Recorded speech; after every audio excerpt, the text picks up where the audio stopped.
Good morning. I'm here to bring you your daily mental health enlightenment. Marriage gets such a bad rap.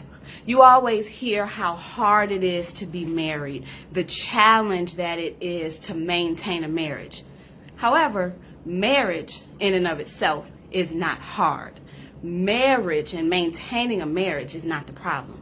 It's those two people that are involved in a marriage who were expected to have done their work and continue to do their work in order to be whole and healed in the relationship, who are the problem. It's expected that when people come into a marriage, that they have resolved their past issues so that those issues don't spew themselves in a toxic way all throughout the relationship. They're expected to have addressed past traumas so that they don't presently behave in a way that's dictated by that past trauma.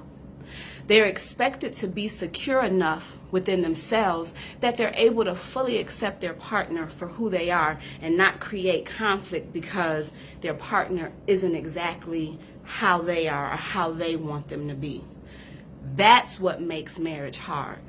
And one big thing that I see when I'm working with couples is just this maintenance of conflict, fighting about things and maintaining tension and conflict around issues.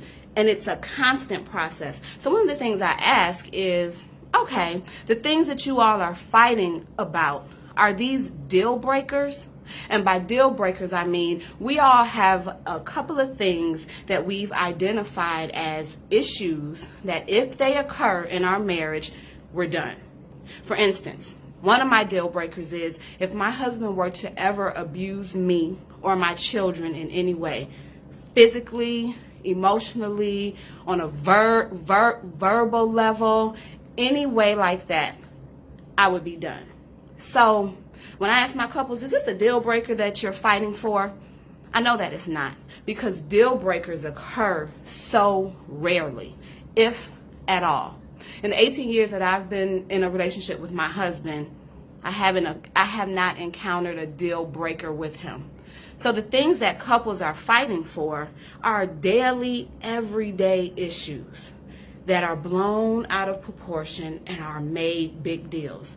And I'm sitting there and I wonder, why is this so hard for you all to just talk about this basic issue? It's not a deal breaker. It's not something you're willing to walk out for. So why is it something that you're willing to maintain this huge level of conflict and tension for?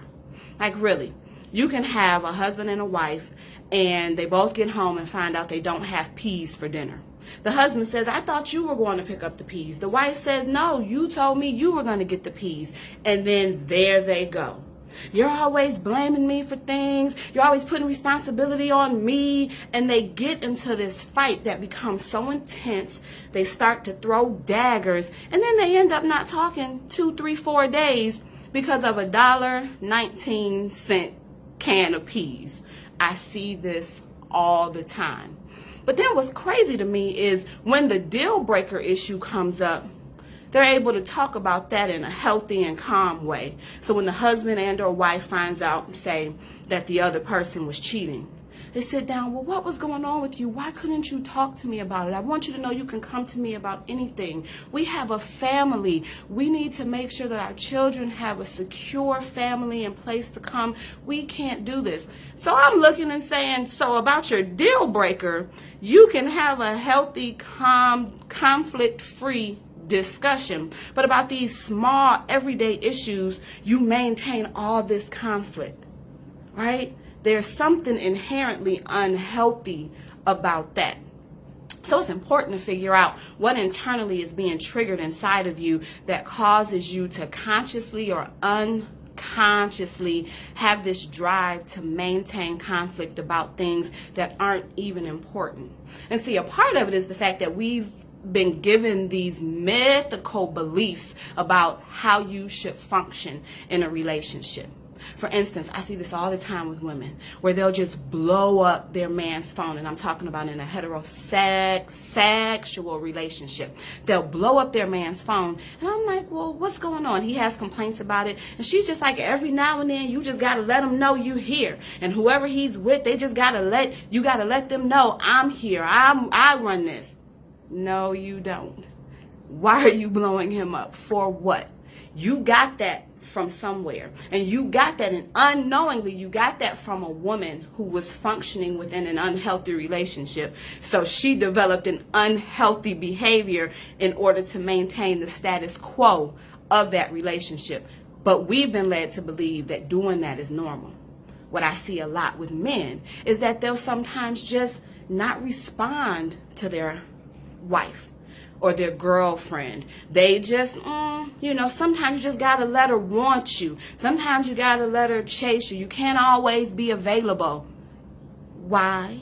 And where did you get this from? It's a myth of how you function in a relationship that you pass on. And as I say it out loud, I know it sounds like some teenager high school stuff. But if you're not made clear about that stuff when you're a teenager in high school, you carry those relationship beliefs and patterns on into college and into adulthood, and you are a fully grown married adult who are engaging in these mythical, unhealthy behaviors because somewhere it was said that that's what you should do. So, what's the message? To think about mental health in a different way. A way that will help you function within a healthy relationship and do your part to be a healthy part of that relationship. And I'll see you tomorrow.